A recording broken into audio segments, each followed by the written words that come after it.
खुशियाँ। ये कथा इसलिए उठा रहा हूँ कि ये आपको ज़्यादा आनंद भी देगी लेकिन कहीं कहीं रुलाएगी भी। बहुत प्यारी कथा है, मन तन सब पवित्र हो जाता है। माँ तुलसी, ये एक गोपिका थी, कृष्ण के यहाँ एक गोपिका थी, इसका भी नाम बिरजा था।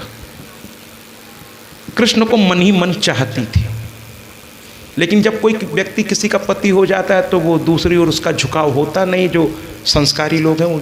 लेकिन दिल पर किसी का जोर नहीं, कब किस पे प्यार आ जाए किसी को पता नहीं होता। तो बिरजा कृष्ण को मन ही मन बहुत प्यार करती थी, उनके आकर्षण से इतनी वो आकर्षित थी, लेकिन वो बहुत छोटे स्तर पे थी तो वो हिम्मत नहीं कर पाती थी कृष्ण के पास जाके कुछ कहने की, लेकिन मन ही मन दूर से उनको देखती रहती थी। भगवान कृष्ण समझ गए कि राधा के चलते ये आती नहीं है मेरे पास। भगवान ने मन ही मन उसे वरदान दे दिया कि इस जन्म में तो अब राधा को मैंने चुन लिया है, बाद में रुक्मणी आएंगी, सत्यभामा आएंगी, जामवंती आएंगी, है ना, बहुत सारी रानियाँ आएंगी, लेकिन इस जन्म में तुम्हारा नंबर तो नहीं आ पाएगा। लेकिन अगले जन्म में तुम मेरी धर्मपत्नी बनोगी, तुम लक्ष्मी का अंश बनोगी। सच्चा प्यार हो ना तो फिर कोई भी किसी को भी प्राप्त कर सकता है। प्यार सच्चा होना चाहिए, उसमें वासना नहीं होनी चाहिए। आजकल हम लोग वासना को प्यार समझ बैठे हैं। प्यार 4 अक्षर से बना है, LOVE, लव। इसके अर्थ को समझना होगा। चलिए ना थोड़ा पाश्चात्य सभ्यता की ओर चलते हैं 2 मिनट के लिए। यल का मतलब होता है लेक ऑफ सारो, अर्थात दुख की झील। प्यार उसे करने का अधिकार है जो दुख के झील के थपेड़े सहते हुए उस झील में तैरता रहे, वो कहे कि मैं प्यार करने चल पड़ा हूं। बिल्कुल ताली सर। अच्छा, इसमें नहीं कहना पड़ा ताली बजाओ, मतलब की बात है। अगला अक्षर है ओ, LO। ओ मतलब ओशन ऑफ टीयर्स, अर्थात आंसुओं का समुद्र। जो आंसुओं के समुद्र में रहने की आदत डाल सके, क्योंकि प्यार लेना नहीं देना जानता है।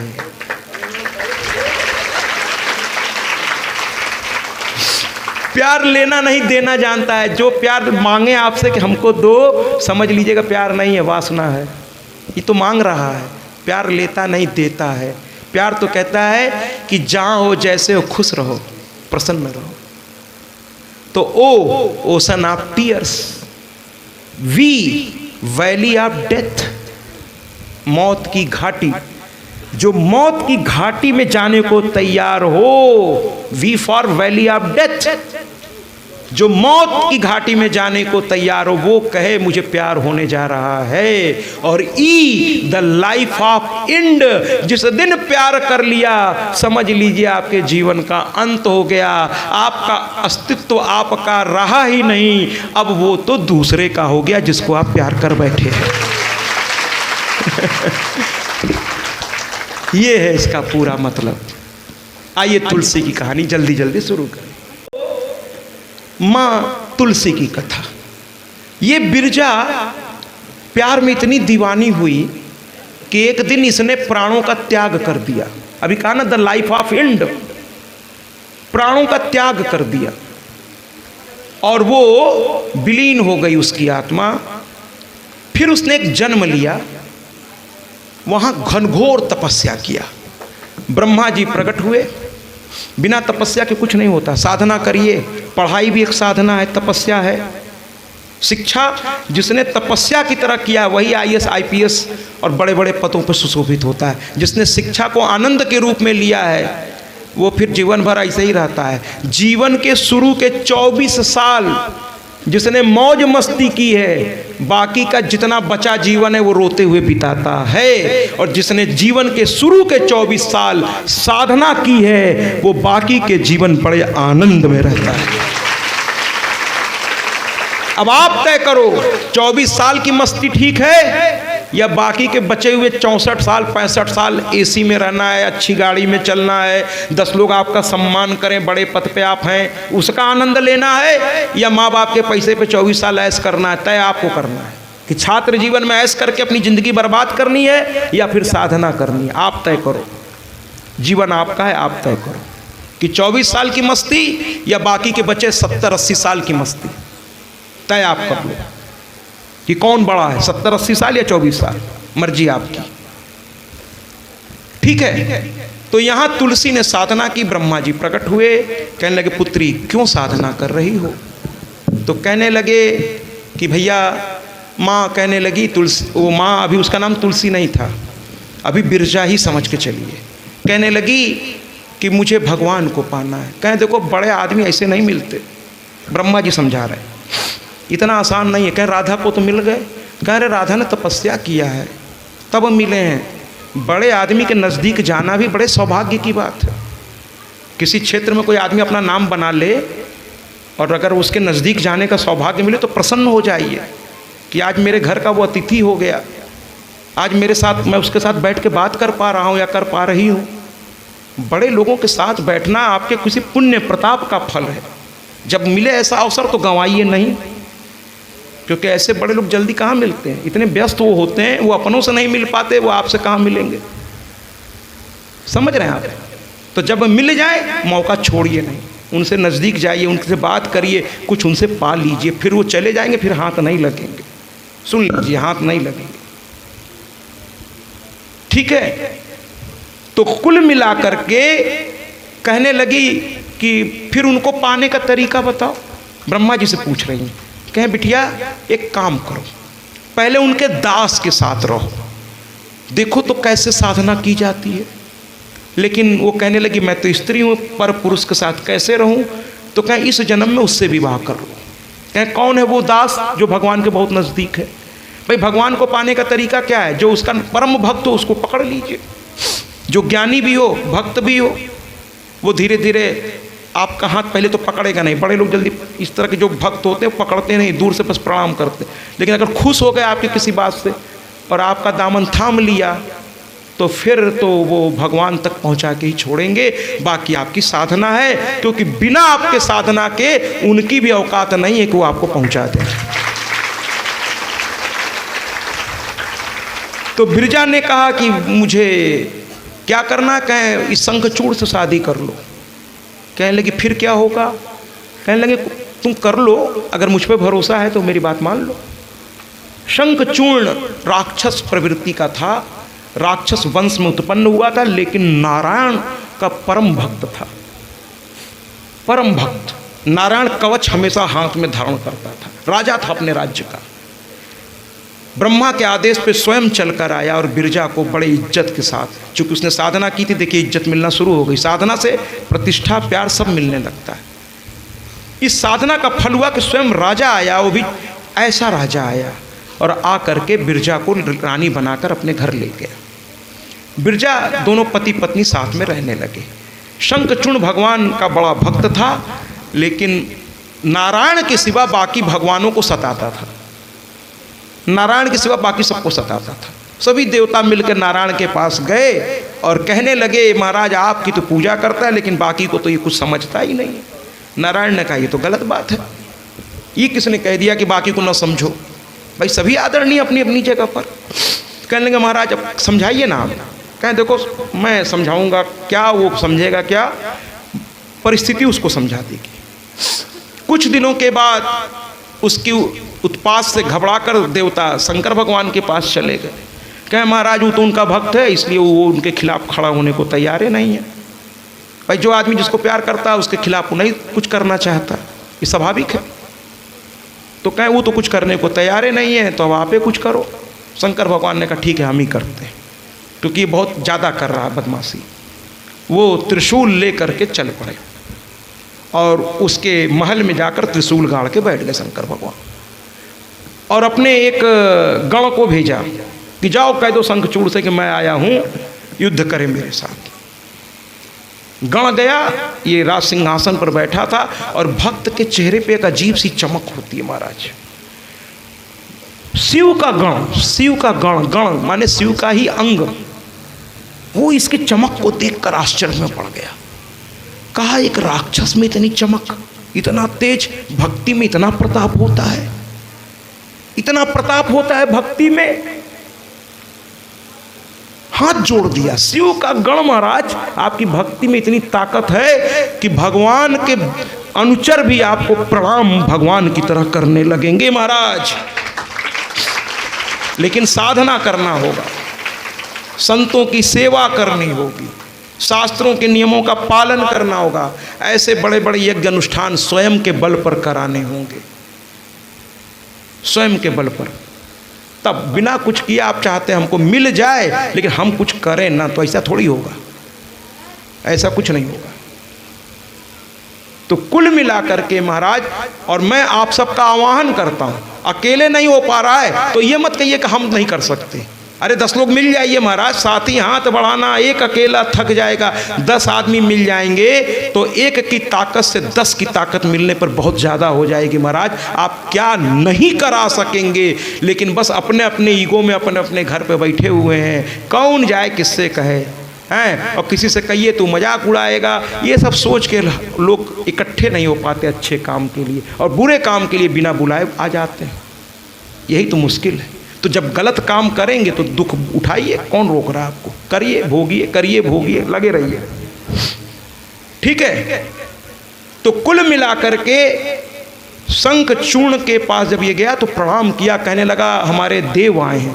शंखचूर्ण भक्त था, समझ गया ये शंकर के गण हैं, प्रणाम किया उसने। देखिए राक्षस ने, पहली बार ऐसी राक्षस से मैं आपको मिलवा रहा हूँ जो भगवान के भी दासों को प्रणाम कर रहा है, क्योंकि भगवान का भक्त भी है, परम भक्त है। भक्त तो रावण भी था, लेकिन धीरे धीरे वो भूल गया, अपने ही इष्ट को भूल गया, भोग विलास में ऐसा डूबा कि वो शंकर की नहीं सुनने लगा। समझ रहे मेरी बात। लेकिन ये भक्त था, प्रतिदिन भगवान विष्णु की पूजा करता था, दान करता था, कोई भी आ जाए दरवाजे पे जो मांगा दे देता था उठा के। इसके साथ साथ है ना, अनाथों की देख रेख, सबकी देख रेख, जहां उसकी जरूरत एक राजा की तरह तुरंत खड़ा हो जाता था। संतों की सेवा जा जा के करता था, बुला के करता था, बड़े बड़े यज्ञ अनुष्ठान। राक्षस हो के महाराज, क्या कोई राजा महाराजा करेगा। उसके चेहरे पे तेज था, उसकी सोच बहुत अच्छी थी। प्रणाम किया, कहा अरे देव आए हैं। कह देखो इस समय तो अब शाम हो रही है और देवता की पूजा बिना नहाए धोए नहीं करनी, और मैंने अब अन्न भी ले लिया है, तो मुझे बड़ा अफसोस के साथ कहना पड़ रहा है कि मेरे देव को इंतजार करना पड़ेगा। देखिए राक्षस बोल रहा, पहली बार ऐसी राक्षस से आप मिल रहे हैं कि राक्षस कह रहा है। राक्षस को भी मर्यादा पता है, कह रहे मैं जरूर आऊँगा। अरे मेरे दरवाजे भाई वो योगी हैं महादेव, संतों के संत हैं, कहे तो संत भी हैं भगवंत भी हैं, ऐसे अतिथि को आने पर मैं आऊँगा नहीं। अरे मैं स्वयं आऊँगा, मैं तो कहूँगा मेरे घर चलिए, अपना जूठन गिरा दीजिए, क्योंकि संत का जूठन घर में गिर जाए तो घर पवित्र हो जाता है महाराज। संत जल्दी किसी घर जल्दी जाते नहीं हैं, वो हंसी मजाक में सब कह देते हैं, वो अलग बात है, लेकिन हकीकत में जाते नहीं, बहुत कहने पे जाते हैं, और किसी किसी के घर जाते हैं, सबके यहाँ नहीं जाते। सुन लीजिए, हंसी मजाक अपनी जगह पर है, क्योंकि किसी के अन्न खाने का मतलब सुन लीजिए जरा सा। भंडारा में आप लोग बहुत आजकल जा रहे हैं, आजकल भंडारा की परंपरा भी चल निकली है, और जो आप लोग भंडारा खाते हैं है ना, सुन लीजिए मेरी बात। उसमें होता क्या है कि अगर भंडारा में बिना दान दिए, चाहे 1 रुपया चाहे 10 रुपया जो भी है, अगर आपने भंडारा खा के डकार मार के चल दिए है ना, तो समझ लीजिए आप वहाँ से कुछ पाप का हिस्सा और लेके जा रहे हैं। क्योंकि खाना कहाँ खाना चाहिए, बाबा तुलसी लिख के गए हैं कि बिना बुलाए किसी के यहाँ जाना नहीं चाहिए। केवल 2-3 घर ऐसे हैं जहाँ बुलाने का इंतजार नहीं किया जाता, एक माता पिता का घर, एक गुरु का घर, और एक अपने भगवान, वहाँ न्योता की जरूरत नहीं। लेकिन बाकी जगह बिना निमंत्रण के नहीं जाना चाहिए और वहाँ का अन्न भी नहीं लेना चाहिए। बाबा तुलसी ने कहा ये बात, समझ लीजिए। ये जो फैशन चला रखे ना आप लोग कि भंडारा है, भंडारा, कथा में नहीं आए, भंडारा में आ गए। जो कथा में आए हैं फिर भी उनका प्रसाद पर अधिकार है। कथा में अगर 1 सेकंड के लिए भी आए तो भंडारा आप खाइए, कोई दिक्कत नहीं है।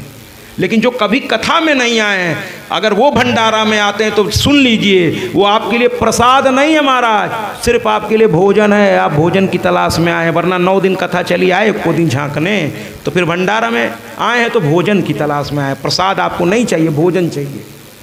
और ऐसे भोजन खाइएगा तो जीवन में कैसे तरक्की करिएगा।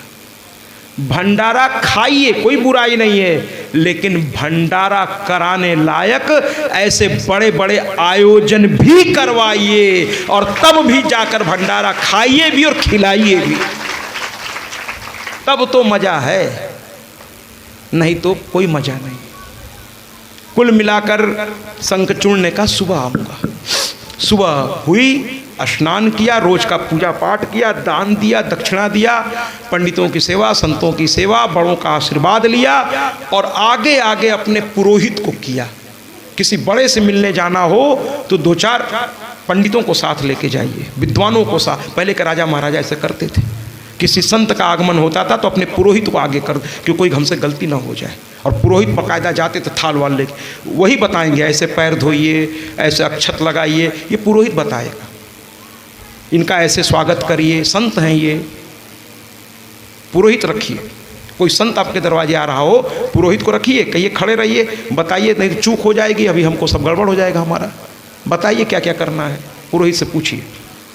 और उनकी ड्यूटी है, वो बताएंगे आपको। तो लेके गए, और उसके बाद बाकायदा विधिवत पाद अर्ध नैवेद्य सब कुछ किया, आरती उतारी शंकर। ऐसा राक्षस कहीं देखा है आपने? जो युद्ध के लिए आया है, जो मारने आया, उसकी भी आरती उतार रहा है ये। उनको फलहार सब कराया, तरह तरह के फल लेकर के पहुंचा। महादेव प्रसन्न हो गए, कहने कौन कह रहा है ये एक सत आता है, अरे ये तो इतना सेवा कर रहा है। ऐसा कोई फल नहीं जो महादेव के सामने नहीं रख दिया उसने। क्या नहीं रख दिया कि महाराज पाइए ना, आपके पाने से मेरा राज्य धन्य धन्य हो जाएगा, है ना। आज साक्षात महादेव मेरे अतिथि बन गए, मेरा तो भाग्य खुल गया। तो कह रहे भाई सुनो, कहें क्या, कह सुन लो, मैं धोखा नहीं देता, मैं तुम्हारा अतिथि नहीं हूं, मैं तुम्हारा शत्रु बन के आया हूं, मैं तुम्हें मारने आया हूं। कह कोई बात नहीं।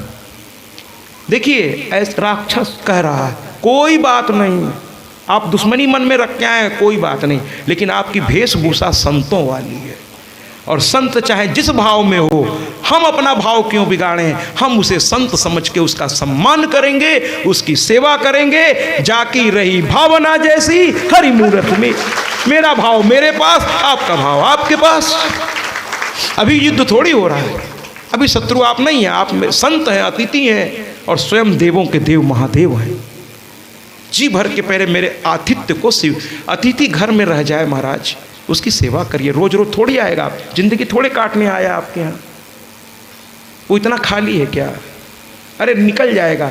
सेवा का पुण्य लाभ आप नहीं ले पाएंगे। जो करेगा वो मेवा पाएगा, जो नहीं करेगा नहीं करेगा, वो जाने, उसका काम जाने। लेकिन इसने आज दोनों हाथ से पुण्य लूट लिया। शंकर भगवान की आंखों से आंसू बहने लगा, कह लगे नारायण इसीलिए इसके पास नहीं आए। अरे ये राक्षस नाम का है, जब आप अच्छाई करेंगे ना तो बड़ा तो आपके हाथों बिक जाएगा महाराज, बिक जाता है। लेकिन आप सेवा ही नहीं करना चाहते, आप बस मेवा चाहते हैं। बिना सेवा के मेवा नहीं मिलता, ये समझ लीजिए। जो करेगा वही पाएगा, जो नहीं करेगा उसे नहीं मिलेगा, वो खाली हाथ रह जाएगा। बजाते रहिए मंदिर का घंटा, भगवान भी सब देख रहे हैं। बिना किए किसी को आज तक ना कुछ मिला है ना मिलेगा, ये भगवान गीता में कह के गए। समझना हो समझिए, नहीं समझना हो मत समझिए। भगवान ने कहा है कर्मण्येवाधिकारास्ते मां फलेषु कदाचन, कर्म पर तुम्हारा अधिकार है, फल पर नहीं। कर्म करो, फल देना मेरा काम है। कर्म करो, कर्म के अनुसार तुम्हें फल प्राप्त हो जाएगा, उसके लिए तुम्हें भीख नहीं मांगनी पड़ेगी। तुम बस कर्म किए जाओ, माता पिता की सेवा करो, भीख मत मांगो, सेवा करो, बाकी तुम्हारे सेवा के अनुसार सब मिल जाएगा। गुरुओं की सेवा, संतों की सेवा, कुल मिला करके शिव प्रसन्न हो गए। कहे वरदान मांगो। कहने लगा देखिए क्या मांग रहा है भगवान से, वो जान गया कि मेरी मृत्यु, अरे महादेव आए, अब कौन बचाएगा मुझको। कहने लगा मृत्यु के समय आप तीनों मेरे सामने रहिएगा। कहे अरे तुमको मालूम है मरने वाले हो? कहे हाँ पता चल गया, लेकिन मेरे इष्ट तो आएंगे, वो मुझे छोड़ेंगे नहीं। जो आपके इष्ट हैं वो आपको नहीं छोड़ते अगर आप उनको प्यार करते हैं। आपके संत भी जिसको आपने प्यार दिया है वो आपके मौके पे रहेंगे, दुख सुख में, भले शरीर से न रहे, उनका आशीर्वाद आपके साथ रहेगा। समझ रहे हैं आप? तो कहने का मतलब ये है कि कहे तीनों रहिएगा, तो कहे अरे इतना नहीं, मैं एक और आशीर्वाद तुम्हें देता हूँ। भगवान आज देखिए, संत और भगवान जब प्रसन्न हो जाए पता नहीं वो क्या दे देगा। भगवान ने कहा अरे तीनों तो रहेंगे ही रहेंगे, स्वयं जगदम्बा भी आएंगी तुम्हें दर्शन देंगी। ऐसा किसी कर्म से राक्षस भी इतना भाग्यवान हो गया, नाचने लगा वो। कहे चलिए अब कोई बात नहीं, अब अतिथि वाला काम खत्म, अब बताइए क्या करना। कहे शत्रुता वाली बात में आ जाओ। कहे ठीक, अपने अपने रथ पे दोनों चढ़ गए। कहे महाराज चलिए युद्ध शुरू। अब शंकर भगवान गुस्से में आना शुरू हुए, क्योंकि उनको देवताओं ने बताया था ऐसे सताता वैसे सताता, ये करता, कान पूरी तरह से भर दिया गया। कुछ लोग कान भरने में बड़े माहिर होते हैं, भर देते हैं, फलनवा तोहरे लिए ऐसा कहत रहा वैसा कहत रहा, पूरा निगेटिव सोच डाल देते हैं। कुछ लोग जहर फैलाने में बड़े माहिर होते हैं। तो यहाँ भगवान शिव फिर क्रोध में आने लगे, एक से एक त्रिशूल बाणों की वर्षा सब करने लगे। लेकिन ये देखिए भक्त किसको कहते हैं, ये आक्रमण नहीं कर रहा था, पहला राक्षस है, बस उन अस्त्रों को जो उसकी ओर आ रहा था उसको वो अपने अस्त्र से काट रहा था, लेकिन भगवान पर उसने एक अस्त्र भी नहीं चलाया। महाराज तालियों से स्वागत है। शिव तो इसी में आश्चर्य कर रहे थे कि बताओ मेरे त्रिशूल को ये काट रहा है। माने भगवान की पूजा करके, संतों की सेवा करके आप भगवान को भी, माने शिव कह रहे बताओ मेरी अस्त्रों को काट रहा है ये। शिव पसीने पसीने हो रहे हैं, इससे चलता रहा तो बड़ी दिक्कत हो जाएगी, ये तो मुस्कुराते मुस्कुराते हमको हरा भी देगा, बड़ी बेइज्जती हो जाएगी समाज में। ये तो हाथ जोड़ जोड़ के एड़ा बन के पेड़ा खा रहा है, ये तो हाथ जोड़ जोड़ के हम ही को मारने में लग गया ये। अब आक्रमण नहीं कर रहा है, बस किए जाए। तो गुस्से में अंत में गौरा, भाई पति को परेशान देके पत्नियों को नहीं बर्दाश्त होता, वो गुस्से में भगवान ने आशीर्वाद दिया था। देखिए अब आशीर्वाद फलीभूत होने जा रहा है। भगवान ने कहा था तुम्हें जगदम्बा भी दर्शन देंगी, खुद काली आ गई, कहीं हमारे पति को परेशान कर दिए। काली भी महाकाल की ही पत्नी है, गौरा का क्रोध का रूप महाकाली के रूप में है। माँ आई, माँ ने खड़ग उठा ली, के तुझे मार डालूंगी, मेरा पति को परेशान करके रख दिया तू, हाँ पसीने पसीने हो रहे, तू नचा रहा है इनको जो सारी दुनिया को नचाता है। हाँ तुझे विष्णु के भक्ति का इतना अहंकार। उन्होंने खड्ग उठाया। अब इस ऐसे को क्या सजा आप देंगे जो पहले से हाथ जोड़ के खड़ा है कि हमसे गलती हो गई, हमका माफ कर दो। ये तुरंत रथ से जंप कर गया, कूद गया और साष्टांग माँ के सामने लेट गया। अरे मैया, अरे हा मेरे भाग्य देखो, मेरी माँ आ गई। अब कौन माँ सुनने के बाद खड्ग उठाएगी, उनका भी खड्ग नीचे। आनंद लीजिए ऐसे युद्ध का, ऐसा युद्ध कभी जीवन में नहीं देखा होगा। खड्ग नीचे माँ का, हाथ से खड्ग छूट गया।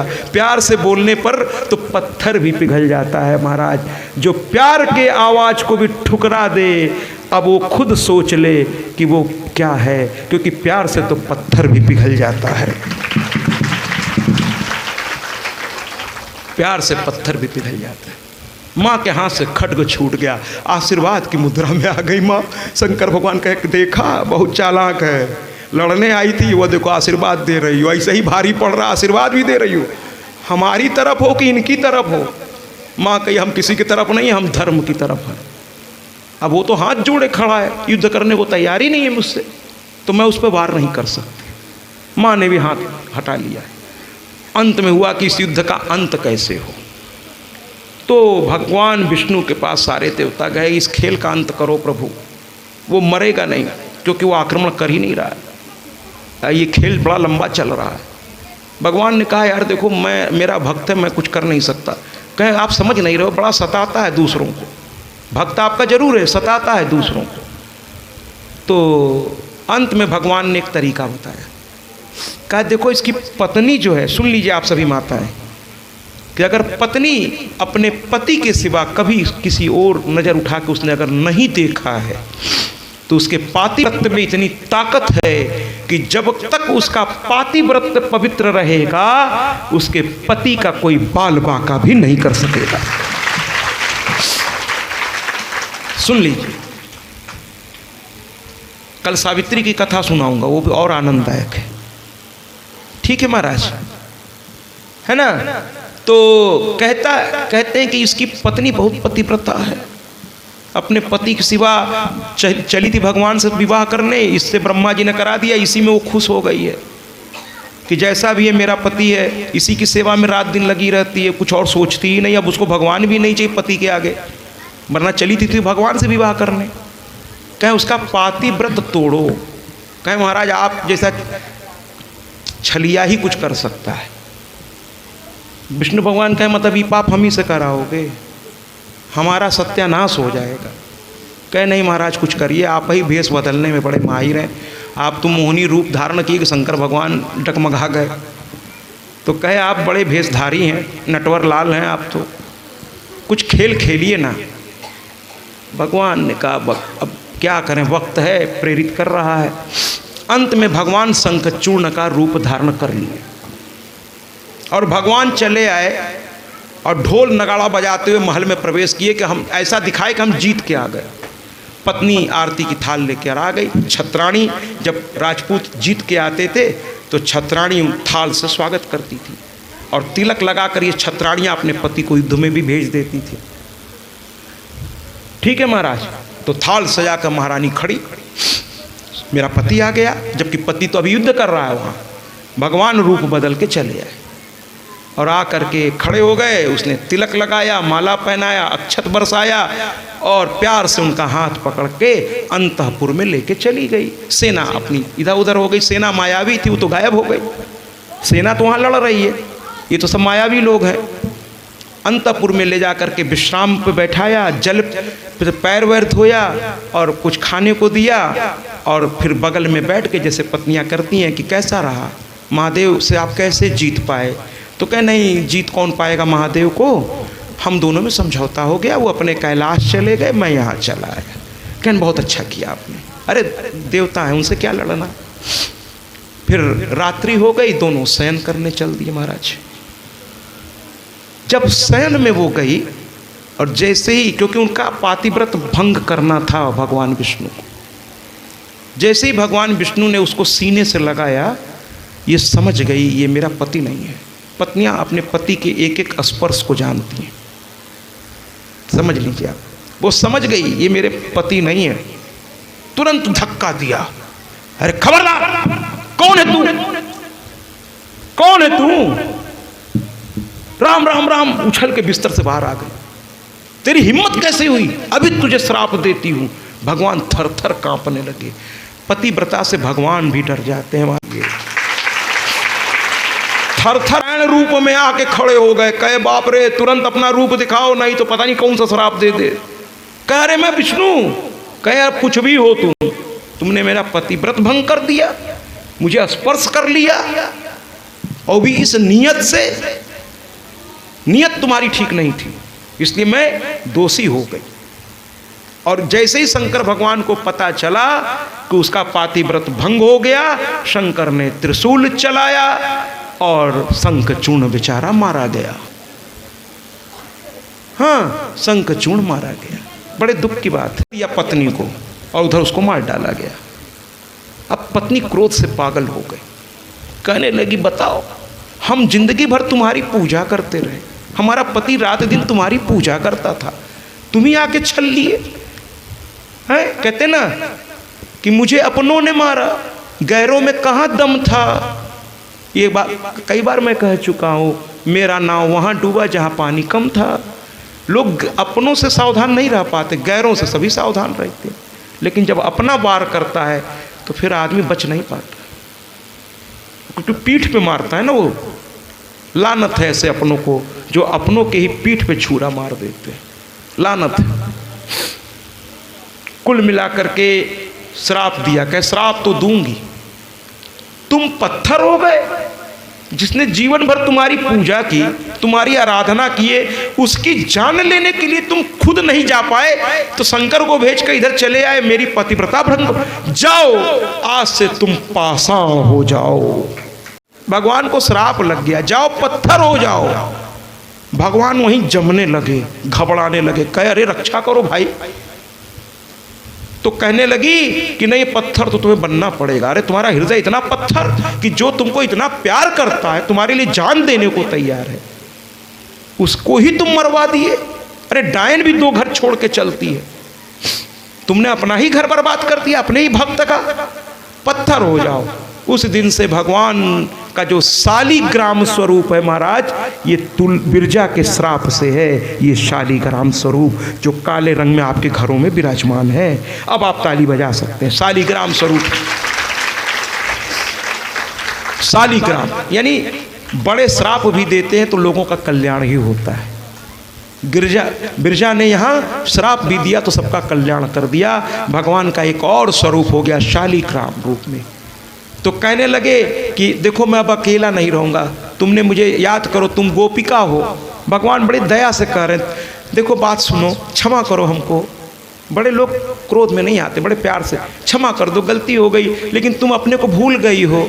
तुम तो बिरजा हो ना, कृष्ण रूप में मुझे बहुत प्यार करती थी, लेकिन मैं राधा को नहीं छोड़ पाया था, तो तुमने अपना प्राण त्याग दिया, फिर दूसरा जन्म लिया, मेरे लिए तपस्या किया, फिर ब्रह्मा जी ने तुमको शंखचूर्ण को दिया, लेकिन शंखचूर्ण तुम्हारी मंजिल नहीं था, असली मंजिल तो तुम मुझे पाना चाह रही थी। तब बिरजा को सारी बात याद कि मेरा असली पति तो ये है, ये तो पाने के लिए ब्रह्मा जी ने शंखचूर्ण को भेज दिया था, क्योंकि शंखचूर्ण भगवान का बहुत बड़ा भक्त, और भक्त के माध्यम से ही भगवान तक पहुंचा जा सकता है। इसीलिए कोई भक्त संत आ जाए तो उसको पकड़ लीजिए, क्योंकि उसके माध्यम से आप उसके भगवान तक आसानी से पहुंच सकते हैं।